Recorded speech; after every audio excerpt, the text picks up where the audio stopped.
Hello, everyone. Welcome back to In the Gallery with Laura Ali. I am your host, Laura Ali, and I'm back.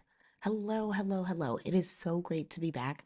I have been dealing with life, and as I'm sure everyone else has, and I recently moved and I got a new job and all the fun things of life. Um, so been super busy and also getting married in a couple of months. Super side note, irrelevant personal life stuff, but that is where I've been. And I really want to get back into discussing true crime cases and what's really going on right now. So without any further ado, let's get into this week. This week. Um, so there's a lot that's been going on this week. I think, you guys have been watching all the true crime news stories, and the most recent one that has really touched my soul and really gave me a moment of pause and reflection is the recent case in Arizona where the father left his daughter in the car for I want to say it was like 3 hours the child was in the car, and the father was at home. And well, they drove home. From what I understand is they have other children. The other children went to go play at a friend or neighbor's house, and the father left the 2-year-old in the car running, while he went inside and ate and started to play video games. The story comes actually from the other girls. So I'm guessing the girls were initially home and then maybe they went to their friend's house later. I don't know all the details about the siblings and how they were able to tell the story, but the gist of the story is his children said he was distracted, I guess, with wanting to eat and wanting to play video games. Now, I will say if I'll put on the consideration that this was a true accident, and my heartfelt sympathies goes out to this family, goes out to the mother, goes out to the children, the siblings, everyone in this family that has experienced this loss. My heart goes out to them. On the other side, because he's being criminally charged, so now we can talk about the crime aspect of it. What? Like, he initially said that he knew his daughter was sleeping, left her in the car intentionally with the car running. So you knew it wasn't a situation where you forgot. That's not great, but at least that's an accident. You intentionally leaving your child in the car is not an accident. Whether you intentionally forgot later or not, that's neither here nor there. You knew you were leaving her in the car. That's a fact. You said that. You knew you were leaving her in the car. You thought the AC was on, or you left it on. And then he adds to the story, which doesn't make any sense. And that's where you can catch him in the lie initially. Because I watched the body cam footage. You guys can go on Law and Crime or wherever on YouTube and watch the body cam footage. He initially says that it was just half an hour that she was in the car. I think he might have said that to the detectives, or maybe he had said that to his wife initially. Either way, he had said it was just half an hour. But then he later follows up to say, I know the car has a feature that it will shut off if on for more than half an hour. So I went out to check on her and she was still sleeping and the car was running. There's so many layers to that. One, I don't know my car's shut off timer. I've never left my car running for an extended amount of time for me to even find out how quickly it would shut off. That's number one. So that leads me to believe this is not your first time leaving your car running and potentially with the kids in the car. Because why else are you leaving your car running? What other valid reason would someone have to have their car running for more than, unless you're maybe running inside, oh, let me just go grab something really quick, 5 minutes? Why would you intentionally leave your car running unless someone's in the car or something is in the car that you want to keep cool? Maybe groceries, but who even does that? Like, who leaves it running for 30 minutes while you're unloading groceries? The logic behind it doesn't make sense. So that was his first, obviously, lie, but also it's a nonsensical lie because it doesn't make any sense. Now, this lie not making any sense leads me to believe that this was more accidental and not intentional, not like another case which we're going to talk about in a little bit, Justin Ross Harris, who intentionally, in my opinion, and the opinion of the jury, he intentionally left his son Cooper in the car. This was a few years back. We'll get into that. But going back to this father in Arizona, his name is Chris. I am the worst with pronouncing names, but let's call it Chris Scholtes. Schultz. Don't hold me to that. I'm dyslexia. And that's not even an excuse. Phonetically, I cannot pronounce names. I just, unless it's a common name, anyway. So I just, I have an issue with that part of the story, right? The first part of the story of, I know it has a shut off feature. Okay, so if you know it has a shut off feature, why don't you just take your child out of the car and bring him in the house? Like, granted, I know parents, you don't want to wake your kids sometimes. You want to let them get a little nap so you can have a little break. I'm not knocking you on that. But if you know your car has this shut off feature and you know you're eating and you're gaming and you're doing other things that you may be distracted with, you coming out to check on her every so often, why even risk that? Like, the risk is not worth the reward. The reward is having maybe an extra 20, 30 minutes, an hour to yourself while the child sleeps, but the risk is death. So the risk is not worth that. Let's take a chance on that timer. So it's heartbreaking because I feel like every year, every summer, we go through this as a country, as a nation, as a world, where children are being left in hot cars, animals as well, but children being left in hot cars. And it's kind of like a shock to the parent and like, oh my God, I can't believe this happened. Listen, mistakes happen, but year after year after year, this happens. So at what point will you say, okay, you know what, maybe not, let me not take advantage of this shut off feature that I know my car has, which I don't even understand how you would know that your car has this, because why are you frequently leaving your car running for extended period of time? That doesn't make any sense to me. It makes zero sense to me. So that part of the story, odd, odd. And then you knew, like, so the lie was the child was in the car for 30 minutes. But if that was the case, then you wouldn't even need to go check on her because the shut off feature wouldn't have been activated because it was only 30 minutes. So that part doesn't make sense either. You There was no need to check on her because it was only 30 minutes. The shut off feature completely irrelevant to this. Needless to say, he wasn't checking on her. The child was in the car for 3 hours, if not more, and suffocated and died from being left in a hot, stifling car. Like,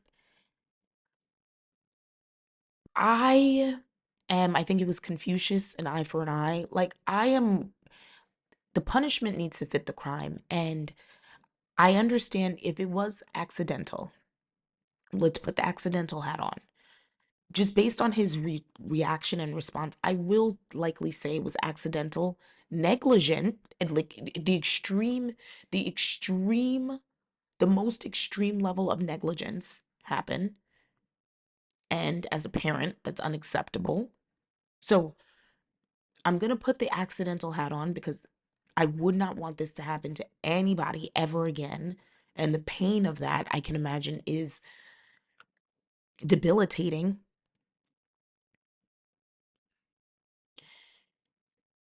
He he made a lot of intentional mistakes, which makes me feel like an eye for an eye is appropriate. Leave you in a car for 3 hours, no AC, hot, windows rolled up, and see how you feel. I'm not saying he should die necessarily for this because I don't think this is not to the level of, in my opinion, a death penalty.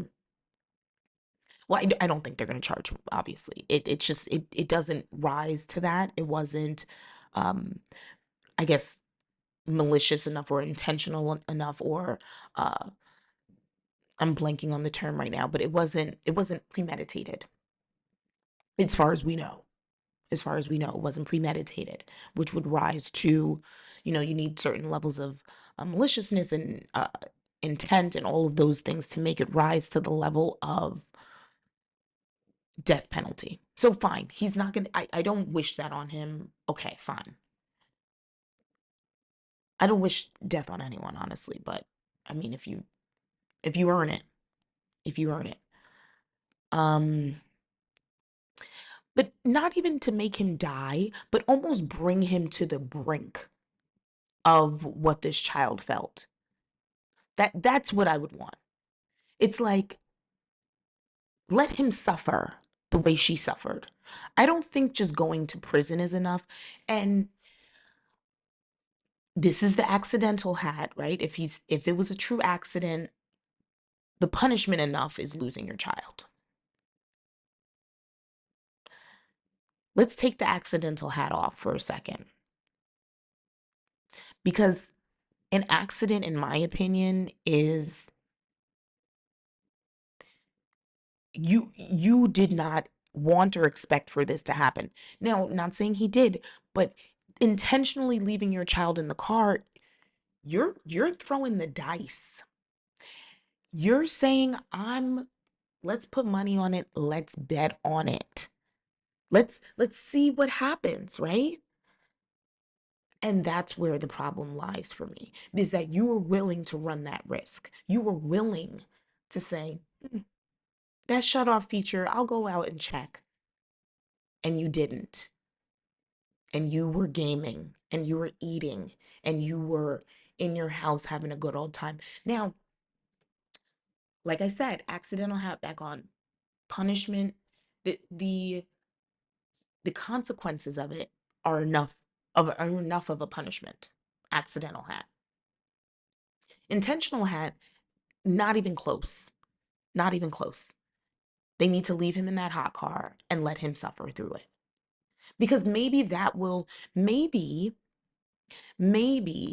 if they did that one time as a punishment, one time, just do it, televise it, not the actual, everything, but just put it out there. We're doing this.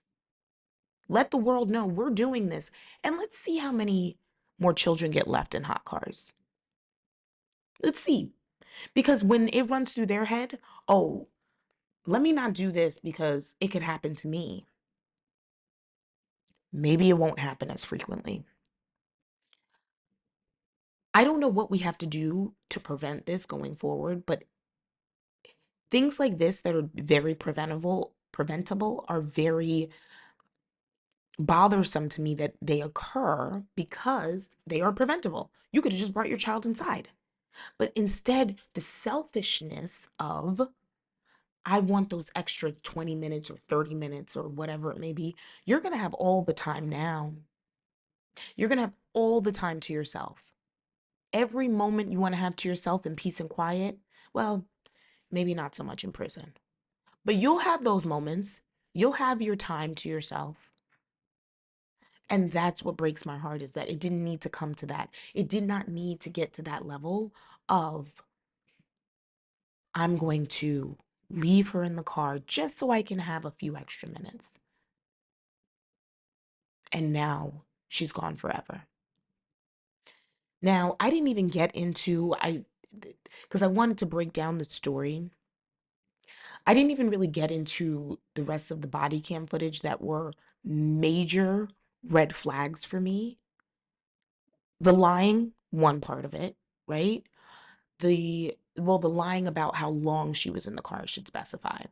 The second lie I noticed was the police, the investigators or police, I guess they were just responding police officers. So the first responders, they asked, have you done this before? Has this ever happened before? And to me, him lying about this was silly because, and I'm not a defense attorney, but I'm just trying to think outside the box. If you would have said this happened before, I am very forgetful. It is not the first time it happened. I cannot believe I did this. I will never forgive myself. That is very different than, this has never happened before. I've never left her in the car before, but I did it this one time and I knew it had a shut off feature.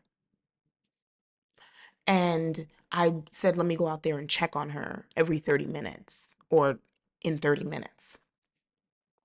That doesn't make any sense. If you've never done this before, this would be like, you wouldn't even know about a shut off feature. You would be very much shocked that you did this. He wasn't shocked that he left his child in the car because he knew, he said he did. It was just, it didn't make enough sense to me. It wasn't accidental enough. I think it bodes well for a defense if you say, I am very forgetful. I am very forgetful. And this is not the first time it happened, and I cannot believe that this happened to this extreme and she passed away. I will never forgive myself. But the opposite, I mean, let me know what you guys think in the comments, but I think it was silly to say, oh no, I've never done this before. When then it comes out, I want to say, don't quote me, but I want to say it was 59, maybe 59 or 69. I think it was 59. I think it was 59 times that he's left the children in the car previously. I don't even know how they got that number. I think I think they got some of the information from the other children, the other siblings, but I don't even know how they got to that 59 number. It happening more than twice is crazy. 59 times you've left the children in the car by themselves.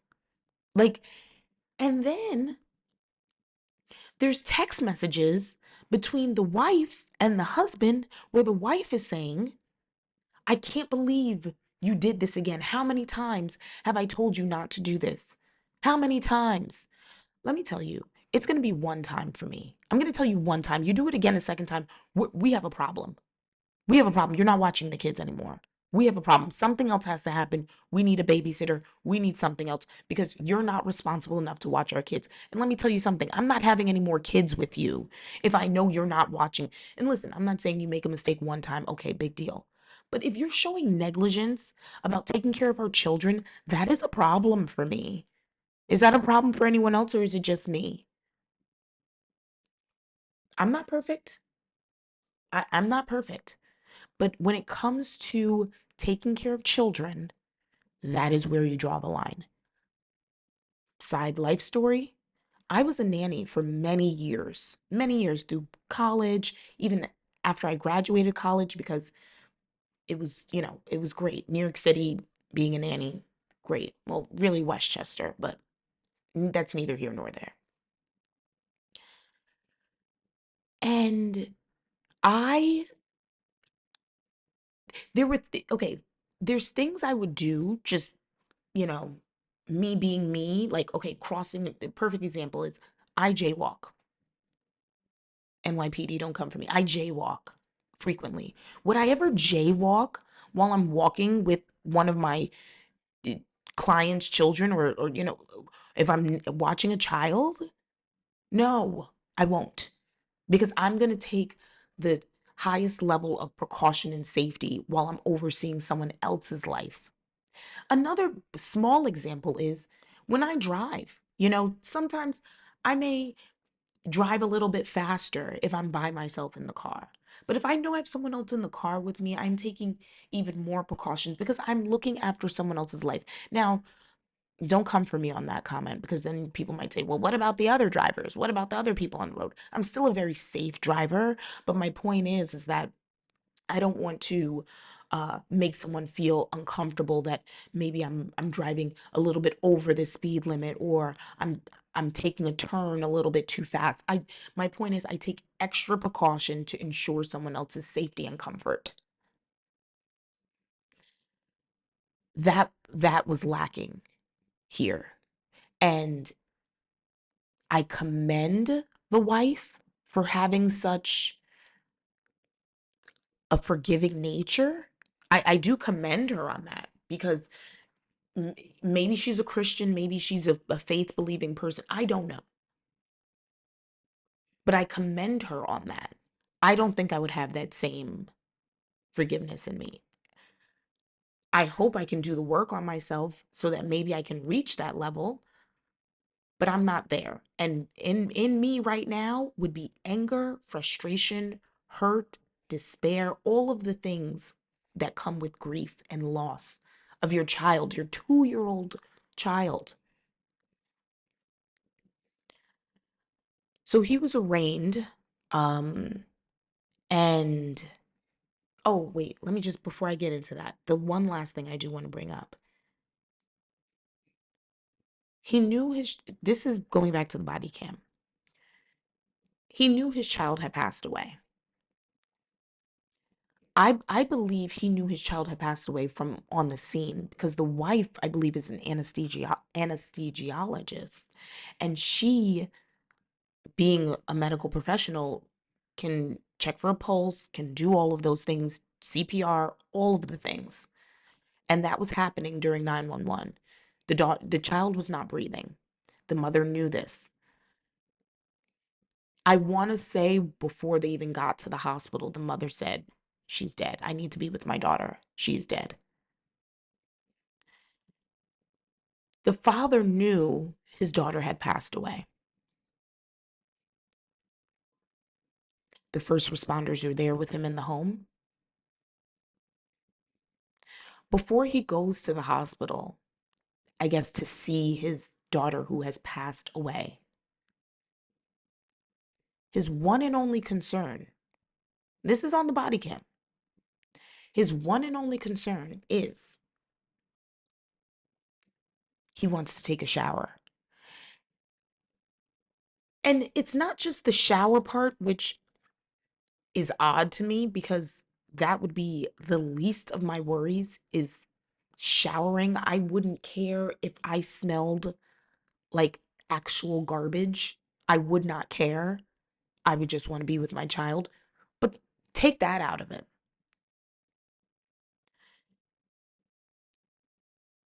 He he becomes upset that he cannot shower and that the first responders are telling him, "Hey, we're going to have to stay with you due to the nature of this crime and we can't let you take a shower." He keels over in this moment. At no other point is he keeling over that his daughter is dead. But he keels over in this moment. I'm being treated like a murderer because my daughter died.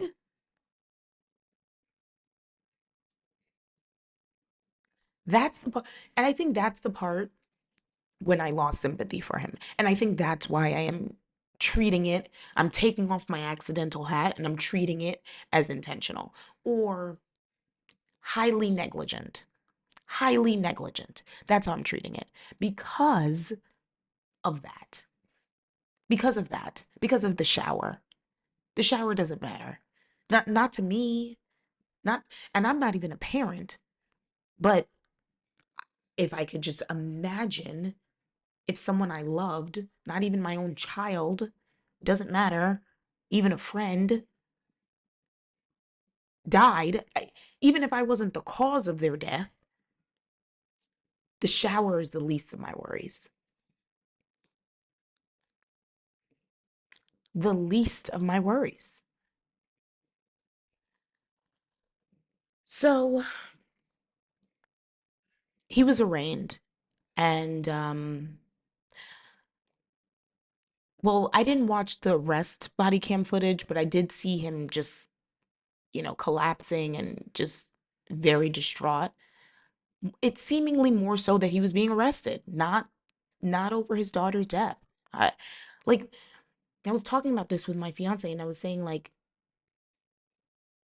I I think I was saying something like, "Oh my God, if you ever, or if either of us ever, like how distraught would we be?" And he even said, my fiance said, "I wouldn't even care. Like I would be so numb. Take me. Lock me in a cell for the rest of my life, please." Because the I think we're kind of similar in that. Like, we would put the blame all on ourselves, 100%. We wouldn't say, "Oh my gosh, I'm being arrested for this." No, please arrest me. I don't even want to be here. Please.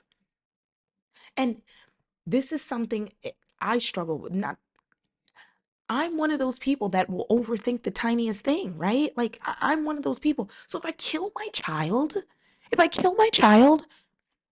I will never be able to forgive myself for that. I'm just saying, I will never be. And maybe, by the grace of God, I'll reach a level of I don't think it's salvation. Forget, I don't know what the term is. Maybe I'll reach that level. Maybe, but killing my child, I don't know how I would ever forgive myself. So anyway, I say all that to say how he was able to, I don't know, feel bad for himself in that moment is shocking. And I will never get that. So I actually did not realize that I wanted to I wanted to kind of, show you guys a little bit of the body cam, but I don't think I will be able to just because of the way the way my audio is connected right now. But let me see if I can just show you guys. I'll show you guys the clip of it so you guys can see. So this is in his home. Um this is the day of the body cam, and like you can see him saying like, "This is my worst nightmare." Oh, it says here, she was pronounced dead at the scene. He says the AC was on. I knew the AC was on. I just, it- the thing about it is also, like, I'm not saying you can't be in casual clothes, but he was clearly comfortable. Like, you could see what he's wearing here. Clearly comfortable. He's wearing a t shirt, he's wearing his shorts.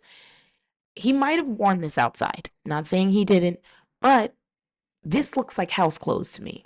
I don't know if everyone else has house clothes. Right now, I'm wearing my house clothes. This looks like house clothes to me. It doesn't look like his outside clothes. I'm not saying he can't run out to the car in his outside clothes, but it's like you're comfy. Bring your child in the house. Why are you so comfortable and your child is not? Okay, he initially claimed it was 45 minutes. I said 30. I remember him saying 30, but I'll go with the 45. The police said it was 109 degrees outside. We're in Arizona, people. 109 degrees. You're literally in a desert.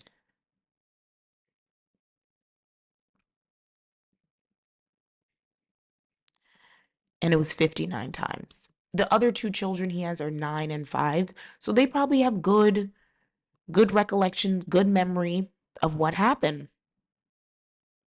Oh, they charged him with first-degree murder and child abuse. First-degree murder, if I'm not mistaken, is typically intentional. Let me see if anything. Let me see if I can get anything on this really quick to see if they have any more. I might be able to pull up. I'm not going to do it right now because it would be. But this is him. This is the father. I mean, uh, being a true crime fan, and I'm not. Listen, if your name is Chris, my sympathies to you. But the amount of Chris's that have committed murders or have killed their children is alarming to me. It's quite alarming to me how many Chris's. And I think there's also a trend with a Brian too. And don't get me started on that because my fiance's name is Brian. But anyway, this is him. And like I said, accidental hat back on. My sympathies to the family, to him, to everyone involved in this situation, even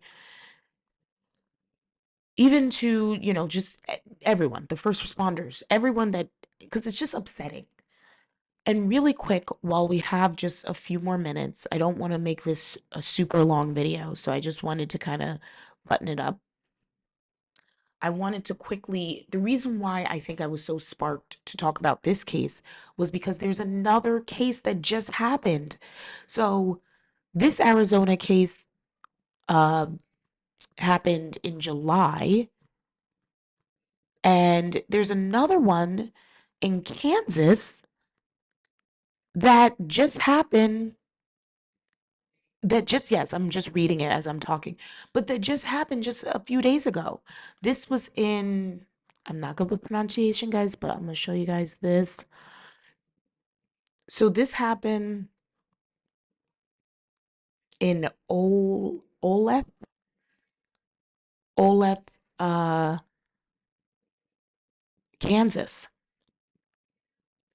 and the mother is just distraught about this.